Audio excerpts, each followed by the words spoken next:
Hi friends, ಎಲ್ಲರಿಗೂ ನಮಸ್ತೆ. ನಾನಿವತ್ತು ಸಾಂಬಾರು ಸೌತೆಯಲ್ಲಿ ಬರುವಂಥ ಒಂದು ಹುಳ ಎಲ್ಲ ಬೆಳೆಯನ್ನೇ ನಾಶ ಮಾಡುವಂಥದ್ದು. ಅದಕ್ಕೆ ನಾವು ಏನೆಂದು ಕರಿತೀವಿ ಅಂದರೆ ಕಣಜ ಅಂತಾರೆ, ಕೆಲವು ಕಡೆ ಕಾಡಿಗೆ ಜೀರಿಗೆ ಹುಳ ಅಂತಾರೆ, ಕೆಲವು ಕಡೆ ಕಡಜ ಅಂತಾರೆ. ಅದು ಸಾಂಬಾರು ಸೌತೆಕಾಯಿ ಮೇಲೆ ಅದರ ಮುಳ್ಳಿನಿಂದ ಚುಚ್ಚಿ ಹೋಗುವುದರಿಂದ ಎಲ್ಲ ಬೆಳೆ ಹಾಳಾಗುವಂಥದ್ದು. ಯಾಕಂತಂದರೆ ಸಾಂಬಾರು ಸೌತೆಕಾಯಿ ದಪ್ಪ ಆದಮೇಲೆ ಅದು ಒಳಗಡೆ ಎಲ್ಲ ಹುಳ ಆಗೋದ್ರಿಂದ ಮಾರುಕಟ್ಟೆಯಲ್ಲಿ ತಗೊಳ್ಳೋದು ಇಲ್ಲ.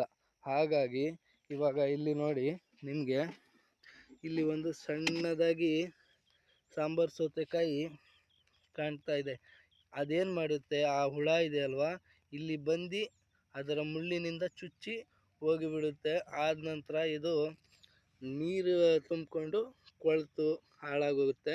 ಹಾಗಾಗಿ ಇದು ಭಾಳ ದೊಡ್ಡ ಪ್ರಮಾಣದಲ್ಲಿ ಬೆಳೆಯನ್ನು ಹಾಳು ಮಾಡುವಂಥದ್ದು. ಹಾಗಾಗಿ ಇದಕ್ಕೆ ಒಂದು ಆ ಹುಳವನ್ನು ಹಾರುವಂಥ ಹುಳ, ಅದು ಇಲ್ಲಿ ಕಾಣಿಸ್ತಾ ಇರ್ಬೋದು ನಿಮಗೆ.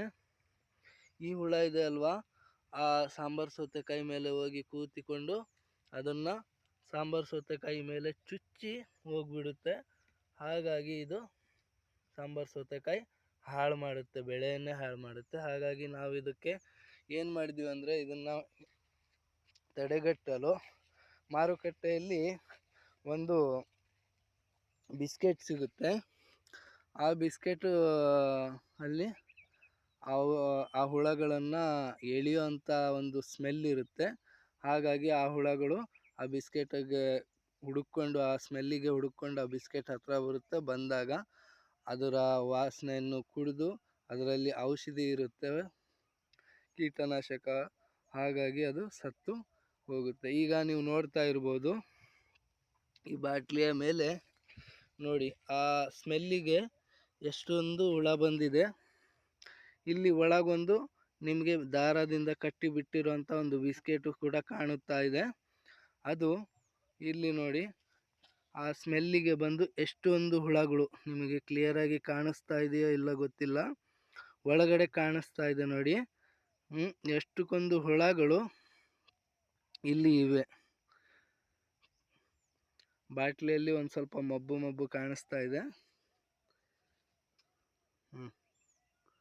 ಕಾಣಿಸ್ತಾ ಇದೆ ಅಲ್ವಾ? ಈ ಥರ ಇದನ್ನು ನಾವು ಮಾಡಿ ತಡೆಗಟ್ಟಬಹುದು. Thank you.